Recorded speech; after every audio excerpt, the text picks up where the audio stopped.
किसी की कोई गलती ना हो उसके बावजूद भी उसको सज़ा मिले तो बर्दाश्त की भी एक सीमा होती है, एक हद होती है। आज का जो सच्ची घटना ऐसा ही होने वाला है। एक महिला पर उसका पति चरित्रहीनता का शौक करता था।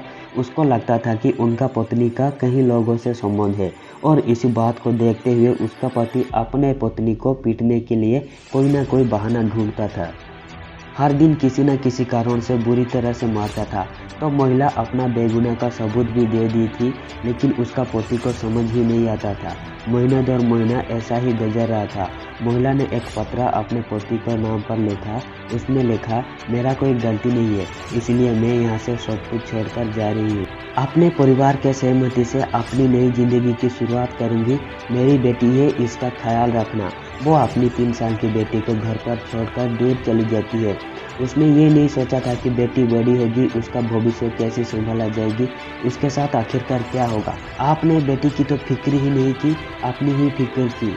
उसे लग रहा था यहाँ से वो चली जाएगी तो सब कुछ ठीक हो जाएगा, लेकिन जो उसके बेटी के साथ होता है वो कभी किसी ने भी कल्पना नहीं की होगी। आज की ये घटना सुनने के बाद हैरानी होगी, आपको परेशानी होगी। आप सोचने पर मजबूर हो जाएंगे कि कोई बिना गलती के इतना बर्दाश्त कैसे कर सकता है। नमस्कार, आज मैं आपको एक सच्ची घटना पर आधारित एक कहानी सुनाने जा रहा हूँ। राजस्थान प्रदेश का एक शहर है जोधपुर और इसी जोधपुर पर एक थाना आता है लूणी। दरअसल बात कर रहा हूँ 14 अप्रैल 2021 की। एक लड़की, उसकी अचानक से ही चोट लग जाती है। उसके दादा लड़की को एमडीएम हॉस्पिटल लेकर जाते हैं। डॉक्टर आखिरकार पहले से ही पूछता है कि इसको चोट लगी कैसी। दरअसल उसकी नाक में कुछ जख्म थी। जब डॉक्टर ने पूछने की कोशिश की तो उस व्यक्ति ने बताया कि यह मेरी पोती है जिसकी उम्र लगभग 15 साल है। घर के बाहर और बच्चों के साथ खेल रही थी और एक बच्चे ने इसके नाक पर दांत से काट दिया है, जिसकी वजह से इसका गहरा जख्म हो गया। डॉक्टर साहब, जल्दी से इसे ठीक कर दो। लड़की को ऑपरेशन थिएटर में ले जाया जाता है।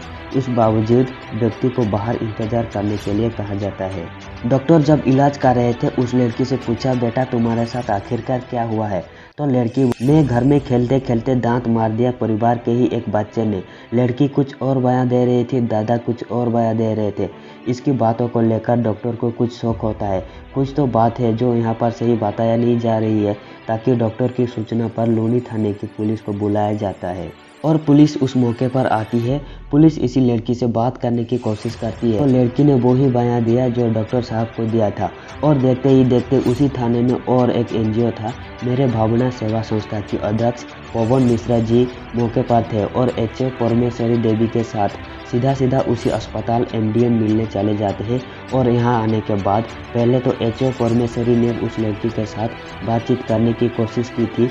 जैसे ही वो चले जाते हैं उसके बाद ये पवन मिश्रा जो एनजीओ के अध्यक्ष बातचीत करने की कोशिश करते हैं तो कुछ ही देर में, क्योंकि उनकी जो बातचीत करने का तरीका से लग रहा था जैसे कि ये सबसे बड़े हमदर्द है और बाकी ऐसा ही होता है, उन्होंने लड़की के दिल में कुछ ही घंटे में जगह बना दिया था।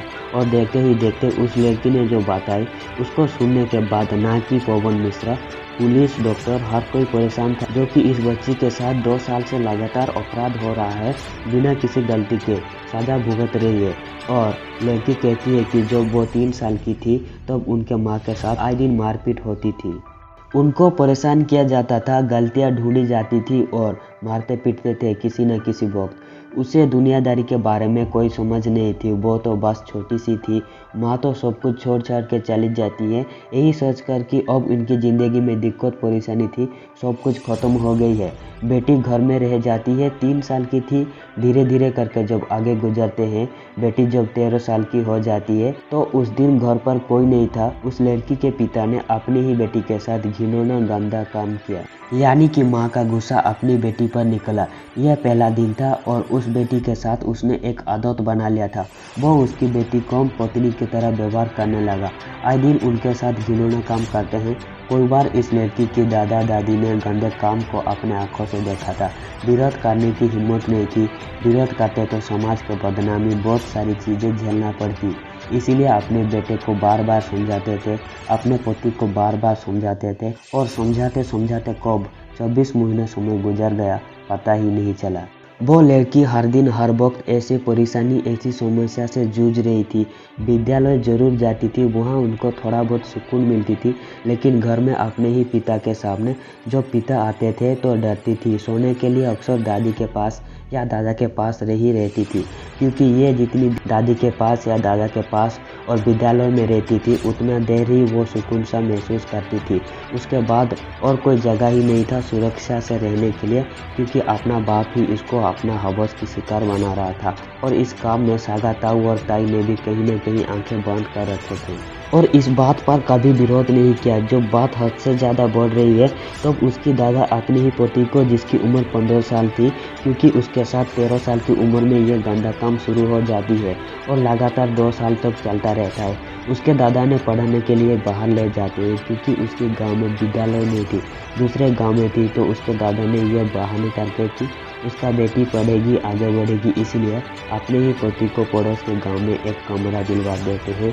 किराए का मकान लेते हैं, उस किराए का घर में पोती को छोड़ देते हैं, ताकि वहाँ रहेगी तो सुरक्षा रहेगी, घर में रहेगी तो शायद उनके साथ गलत ही होगा। लेकिन वो नहीं जानती थी कि जहाँ जा रही है वहाँ इससे भी ज़्यादा दिक्कत होगी। पहले ही दिन जब रहती तो पड़ोस देखता है, पूछता है दादा से क्या बात है। दादा कहता है मैंने अपने पोती को यहीं पर एडमिशन करवाया है, मेरी पोती यहीं रहेगी और यहीं पढ़ेगी। उस व्यक्ति ने पहला दिन अपने घर से खाना लाता है बनवा कर और उस लड़की को दे देता है और कहता है बेटा इसे खा लो और खाने के बाद अब आराम कर लो। वो नहीं जानती थी कि खाने के अंदर नशीला पदार्थ मिला हुआ है। वो उस व्यक्ति ने उस लड़की के साथ वैसा ही किया जैसा उसका बाप कर रहा था 2 साल से लगातार। और अब यहाँ इस व्यक्ति की इतनी हिम्मत बढ़ जाती है, किसी न किसी बहाने घर के अंदर आता था, उसको कुछ ना कुछ खाने का चीज़ देता था। पहले दिन उस लड़की को पता नहीं चल पाया, लेकिन जैसा जैसा वक्त आगे चल रहा था ठीक वैसा वैसा उस लड़की को भी आवाज़ होने लगा कि यह व्यक्ति उसके साथ गंदा और घिनौना काम करता है। शुरुआत में नशीले दवाई देकर उनके साथ ऐसा करता था, लेकिन अब बोलता है कि यह बात अगर किसी को बताई तो तुम्हारे साथ बहुत बुरा होगा। और हफ्ते में या 15 दिन में पोती को मिलने दादाजी आते थे, तो उसके बाद वो कहानी ऐसे ही बयां करती थी। 28वें दिन जब दादा को पूरी कहानी बताई कि मेरे साथ ये व्यक्ति गंदी और घिनौना काम करता है और कहता है तुमने अगर यह बात किसी को बताई तो मैं तुम्हें मार दूंगी, तो दादा अपने पोती को लेकर घर चले आते हैं। और जब वो लड़की अपने ही दहलीज में कदम रखी तो पिता इस बात को बर्दाश्त नहीं कर पाता है कि 28 दिन तक तुम कहाँ थी, यही थी, तुम्हें वही चला जाना चाहिए। और उसके बाप ने उसको ऐसा ही मारना शुरू कर दिया, पीटना शुरू कर दिया है जैसा कि उसके माँ को मारता था, पीटता था। तब उसने अपने ही हाथों से अपने ही बेटी के नाक पर जख्म बना दिया, नाक काट लिया और नाक में गहरे घाव आ गया। जब ऐसे ही नाक काटता है अपने दांत से बहुत ज़्यादा खून बहने लगता है और दादा की जब नज़र पड़ती है तो दादा उसको जल्दी से अस्पताल लेकर आते हैं।